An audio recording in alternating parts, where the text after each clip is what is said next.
কি অবস্থা সবার? আমি তানভীর আহমেদ প্রিন্স, আছি গরিবের পাঠশালা থেকে। পড়াশোনা করছি ঢাকা বিশ্ববিদ্যালয়ে। আজকে আমি তোমাদের সাথে ব্রিক্স নিয়ে কিছু কথা বলার জন্য হাজির হয়েছি। সরি, ব্রিক্স নিয়ে কিছু কথা বলার জন্য হাজির হয়েছি। সো চলো শুরু করা যাক। ব্রিক্স এটি এটি প্রতিষ্ঠিত হয় 2008 সালে। এর কার্যক্রম শুরু করে 2009 সালে। 2009 সালে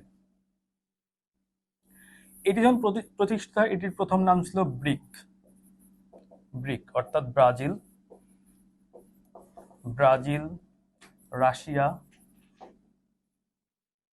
রাশিয়া, ইন্ডিয়া, চায়না, এই চারটি দেশের অধ্যক্ষণ নিয়ে এই সংগঠনটি প্রতিষ্ঠিত হয়। এটি মূলত একটি অর্থনৈতিক জোট। তাদের অর্থনীতিকে বেগবান করার জন্য তারা তাদের নিজেদের মধ্যে চুক্তি করে তারা অর্থনৈতিক কার্যক্রম শুরু করার জন্য এই সংস্থাটি গঠন করে। এখানে আমরা দেখতে পাচ্ছি সবচেয়ে ইম্পর্টেন্ট জিনিসটা হচ্ছে এখানে চায়না এবং রাশিয়ার অন্তর্ভুক্তি। অর্থাৎ পৃথিবী যে এখনো বাইলিটারাল বা বাইপোলার রাজনীতির বাইরে যে যেতে পারি, এখানে এই দুটো দেশকে আমরা একসাথে দেখে তা বুঝতে পারি।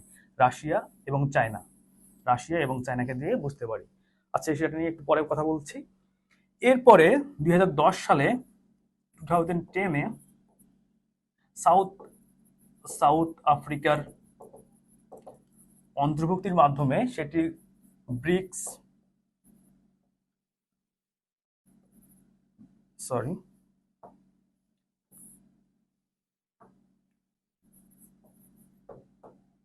ব্রিক্স নামটি ধারণ করে 2010 সালে। 2010 সালে কোন দেশটি অন্তর্ভুক্ত হয়? সাউথ আফ্রিকা, দক্ষিণ আফ্রিকার অন্তর্ভুক্তির মাধ্যমে এটি ব্রিক্স নাম পায়।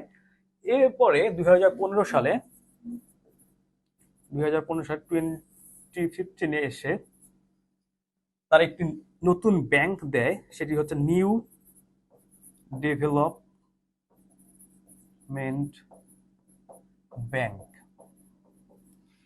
এটিকে আইএমএফ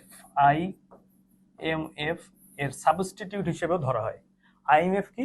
ইন্টারন্যাশনাল মনিটারি ফান্ড, বা বিশ্বে যে টাকার মানদণ্ড, টাকার যে মান, সেটিকে যারা নিয়ন্ত্রণ করে তারা হচ্ছে আইএমএফ। তারা ঋণও দিয়ে থাকে। এবং এটির সাবস্টিটিউট হিসেবে ব্রিক্স কোন ব্যাংকটিকে নামায়? সেটা হচ্ছে নিউ ডেভেলপমেন্ট ব্যাংক বা এনডিবি। নিউ ডেভেলপমেন্ট ব্যাংক বা এনডিবি এটি প্রতিষ্ঠিত করে।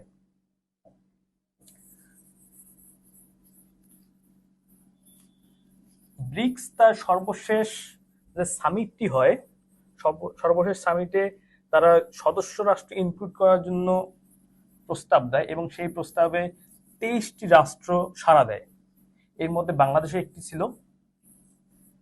এই 23টি রাষ্ট্রের মধ্যে তারা 6টি রাষ্ট্রকে বেছে নেয়। এই 6টি রাষ্ট্র সর্বশেষ সামিটে তারা যুক্ত হয়: সৌদি আরব, ইজিপ্ট, মিশর, ইউনাইটেড আরব এমিরাত, আর্জেন্টিনা, ইরান, ইথিওপিয়া। কোন কোন দেশ? সৌদি আরব, মিশর, ইউনাইটেড আরব আমিরাত বা সংযুক্ত আরব আমিরাত, আর্জেন্টিনা, ইরান এবং ইথিওপিয়া। তাহলে মোট সদস্য হচ্ছে কতটি? 11টি। ব্রিক্সের মোট সদস্য বর্তমানে 11টি। এখানে আমরা দেখতে পাচ্ছি ব্রাজিলের প্রেসিডেন্ট, রাশিয়ার প্রেসিডেন্ট, চায়নার প্রেসিডেন্ট, সাউথ আফ্রিকার প্রেসিডেন্ট এবং ইন্ডিয়ার প্রেসিডেন্ট। এই 5জনই মূলত এর আগে থেকে ছিলেন, অর্থাৎ 5টি রাষ্ট্র তাদের আগে থেকে ছিল এবং পরবর্তীতে 2024 সালে এসে তারা আরো 6টি রাষ্ট্রকে তাদের মধ্যে ইনক্লুড করেন। তাহলে এর সদস্য রাষ্ট্র এখন বেড়ে দাঁড়াচ্ছে 11টিতে। ব্রিক্সের বর্তমান সদস্য রাষ্ট্র 11টি। এরপরে স্লাইডটি খুবই ইম্পর্টেন্ট একটি স্লাইড। এই ব্রিক্স এবং ইন্টারন্যাশনাল পলিটিক্স, অর্থাৎ আমি যে এর আগের স্লাইডে বললাম যে পৃথিবী এখনো বাইপোলার থেকে বের হতে পারেনি, মানে দ্বিপক্ষীয়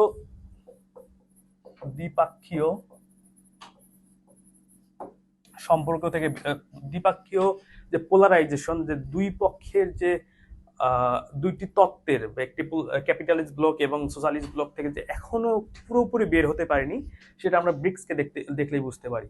এখানে আমরা দেখতে পাচ্ছি সৌদি আরবের একজন রিপ্রেজেন্টেটিভ এবং ইরানের একজন রিপ্রেজেন্টেটিভ, তাদেরকে সমঝোতা করে দিচ্ছে চায়নার একজন রিপ্রেজেন্টেটিভ। অর্থাৎ ইরান সৌদি আরব টাইস এ রিবিউল্ড টাইস এ রিএস্টাবলিশড রিলেশনশিপ এখানে বলা হচ্ছে।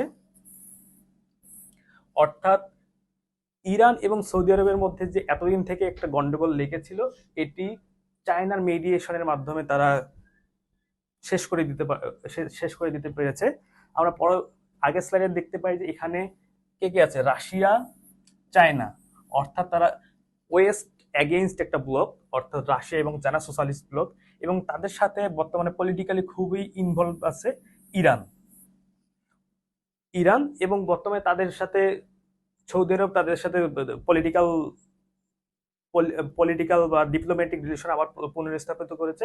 এই কারণে মধ্যপ্রাচ্যে ইউনাইটেড স্টেট বা ওয়েস্টের যে শক্তি বা প্রভাব, এটিও মধ্যপ্রাচ্যে অনেকটা কমে গেছে। অর্থাৎ আমরা এই ব্রিক্সকে ওয়েস্টের এগেইনস্টে চিন্তা করার একটা সংস্থা হিসেবে ধরে নিতে পারি, কারণ এখানে আছে রাশিয়া, চায়না, ইরান এবং বর্তমানে সৌদি আরবের সাথে তাদের সুসম্পর্ক বিদ্যমান। অর্থাৎ আমরা, এবং এখানে সবচেয়ে আরেকটি গুরুত্বপূর্ণ বিষয় হচ্ছে ইউনাইটেড আরব এমিরেট।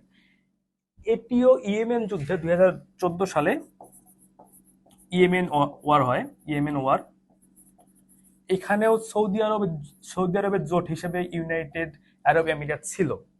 অর্থাৎ ওয়েস্টের এগেইনস্টে বা ওয়েস্টের বিপরীতে চিন্তা করার যে একটা প্রভাব, এটি ব্রিক্সের আছে।